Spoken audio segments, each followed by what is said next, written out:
Freedom more like a cage. Today, we're dissecting why being Eren Yeager from Attack on Titan is less heroic rebellion and more existential nightmare. Spoiler, seeing the future sucks, and genocide doesn't come with dental benefits. Eren's the guy who swore to kill every Titan, became one, then decided to kill everyone else. But behind those dead eyes and messy hair, a life of trauma, paradoxes, and a script he couldn't rewrite. Sure, he saved Paratus, but at what cost? Let's unpack the real price of being the Attack Titan. From mommy issues to trampling babies, here's why Eren's life is a masterclass in suffering. Let's start with the elephant in Marley, Eren's Titan powers. The Attack Titan doesn't just let him punch hard, it forces him to see the future. Sounds cool? Nah, imagine knowing you'll start the apocalypse and being powerless to stop it. His freedom is a lie, every choice he makes, predetermined. Every scream of rage, scripted, and while he's busy crushing 80% of humanity, his friends are left picking up his moral rubble. Eren's not a savior, he's a puppet with bloodstained strings. Eren's Titan isn't a power, it's a prison. The Attack Titan's ability to see fragments of the future, it's not a gift, it's a glitch. Eren's trapped in a time loop, forced to play out a future he hates. He knows he'll betray his friends, start the rumbling, and die, and he can't change a thing. His famous "I was born this way" speech, copium. The Attack Titan's will isn't freedom, it's fate with extra steps. Eren's trauma starts young, watching his mom get eaten by a Titan. That's day one, but here's the kicker, he caused it. Yep, future Eren manipulated Dina's Titan to skip Bertold and eat his mom. Talk about a self-fulfilling prophecy, the guilt of that secret? It's why he's so hellbent on destroying the world. Every kill, every scream, it's all penance for a sin he orchestrated. Therapy, never heard of her. Eren starts as a kid screaming, "I'll kill every Titan," and ends as a colossus stomping cities into paste. The irony, he becomes the very thing he swore to destroy. His moral compass shatters faster than Wall Maria, letting Hans die, using Historia as a breeding tool, manipulating Zeke. By the end, he's not even human, just a head on a skeleton, crying about a girl he friend-zoned. The boy who wanted to save humanity became its worst enemy. Eren's idea of protecting his friends?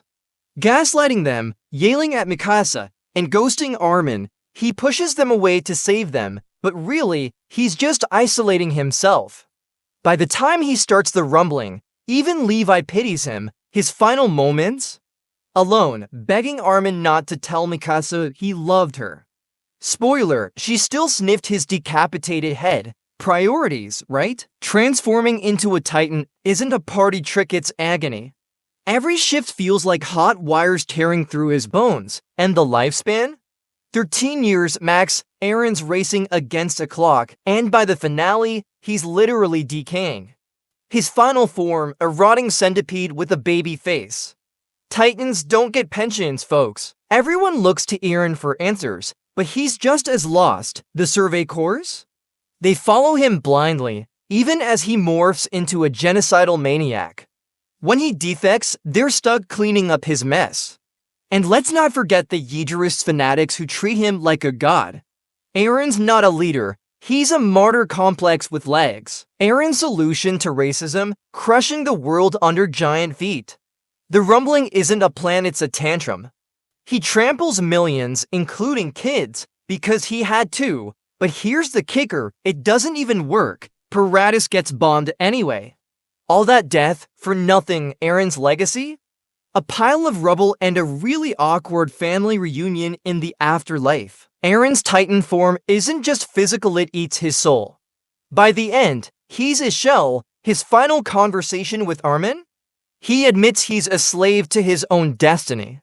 The boy who fought for freedom becomes a nihilistic puppet. Even his death isn't his choice, Mikasa has to kill him to break the cycle. His freedom, a lie wrapped in a scarf. Eren's peace? Getting his head bitten off by the girl he gaslit for a decade. His reward? A bird tying Mikasa's scarf and a tree growing from his grave. Paradise gets bombed, his friends die old, and the Titan curse might return. Eren's story isn't a triumph, it's a Greek tragedy with worse haircuts. History won't remember Eren kindly. To the world, he's the devil of Paradis. To his friends, a broken kid who couldn't escape his pain. Even his sacrifice is selfish, he dies to make them feel better. Eren's not a hero or a villain. He's a cautionary tale. Power corrupts and fate's a bitch. So, what's the takeaway? Eren's life is a paradox. He fought for freedom but became fate's puppet. He loved his friends but doomed them to guilt. His victory? A world still at war and a grave visited by birds. Being Eren Yeager, it sucks. But hey, at least he got to touch grass once. Eren's story isn't about saving humanity, it's about losing yours. From vengeful kid to genocidal god, his journey's a spiral of pain, lies, and futility. So next time you watch Attack on Titan, remember, behind that tataka is a boy who never had a choice. Being the Attack Titan, it's overrated. But hey, at least the scenery's flat. If you felt bad for Eren, smash that like button and subscribe. And if you think his life's rough, wait till we break down why being born as Reiner is even worse. Spoiler, plot armor doesn't cover therapy bills.